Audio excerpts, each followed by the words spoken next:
outsiders hate nullification? It's because it's exactly the check and balance that stops a lot of the things they're doing.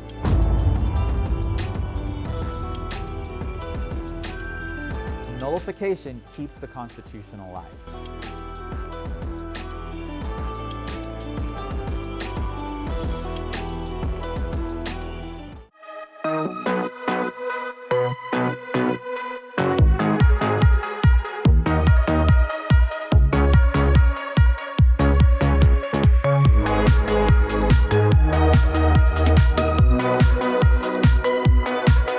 So, in a federal system, we have separation of powers. We have proper boundaries. When you have proper boundaries, the people can control their government. So understanding the importance of boundaries. If you don't know where the edge is, how do you know what people get to choose what's going on with that government? It's one of the most fundamental things. When you blur those boundaries, it's like, well, who gets to vote now, right? Who's being represented? We don't know, right? You can't answer that question. So boundaries are so important. We have a horizontal separation of powers from top to bottom with clear boundaries, and we have a vertical separation of powers. This is not the whole of our American system. We have one more, the most important step that keeps the people in power. You take that entire framework, you have to control it, bind it down by the chains of the Constitution so that none of them can be up to mischief. The constitutions are the final arbiters on the limits of any government power. Okay? The Constitution is the law for the government. So let's think about that word then, the law for the government. So what's the law for us? Assuming we had a really righteous, good government, and the laws upon us that we would honor and follow are written by the legislature. How do they make sure that the people honor the laws? They have a police force to enforce the laws on us. So who enforces the law for the government?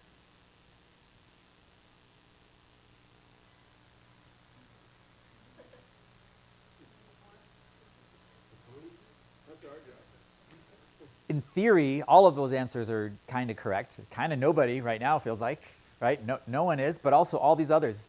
Everybody. This is the answer. Everyone enforces it. That's why the education of the people is so important.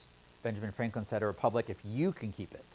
You guys have to know. George Washington said it's the people are the keepers of it. Right? So what's the mechanism for that? Whenever the government breaks the law, violates the Constitution, he says a nullification of all unauthorized acts is the rightful remedy. Okay, so nullification is the principle that we're going to pick apart here. Between each of these layers of government that are separate and they have jurisdiction, so they have boundaries as far as law, what they are allowed to do, as much as there's physical boundaries. Nullification can happen at any of these layers. City can tell a county, hey, you can't make us sacrifice the firstborn of every family. That doesn't make any sense. We're not going to go along with that rule. State can say, we're not going to enforce Obamacare in this town, right? So nullification is basically the act of saying no to somebody else, but it's on principle. It's because the chains of the Constitution overshadow the whole system. Any level of government can appeal to it. Because when you're doing that, they're actually acting on behalf of the people that they represent. And the people are the highest authority. Okay, it's same with vertical separation, horizontal separation. Nullification is when whatever office you're in, the people are educated on the Constitution and they know when something's wrong that a different branch did. Each branch is a jealous guardian of its own power against encroachments from the other branches. The takeaway here is that nullification keeps the Constitution alive. If the Constitution is going to stay alive, and this principle needs to be upheld, if there are people who hate the Constitution because they're tyrants and they're seeking for power, one of the biggest things they hate is nullification. And I'm going to give you an example.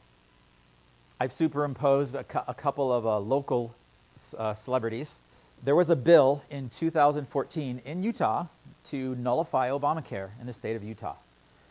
It was It was John Birch activists that had worked with a legislator, and they got him to put a bill in to say, in Utah, you can't force us to buy health insurance. Insiders who hate nullification, they didn't want that bill. They don't even like that principle being honored. And so there was a substitution bill.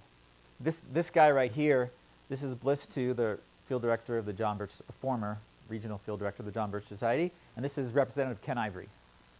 Okay, and he got into a little scuffle. Hello, this is Bliss 2, regional field director with the John Birch Society.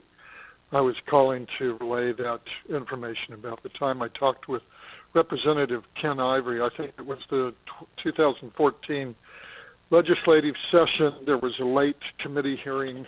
Representative Anderegg put in a substitution bill to substitute for a bill that was a nullification bill for the state of Utah to nullify the Patient Protection and Affordable Care Act. Ken Ivory was there to testify in favor of the substitution bill that would have gutted the nullification and made it to just be a bill about Medicare.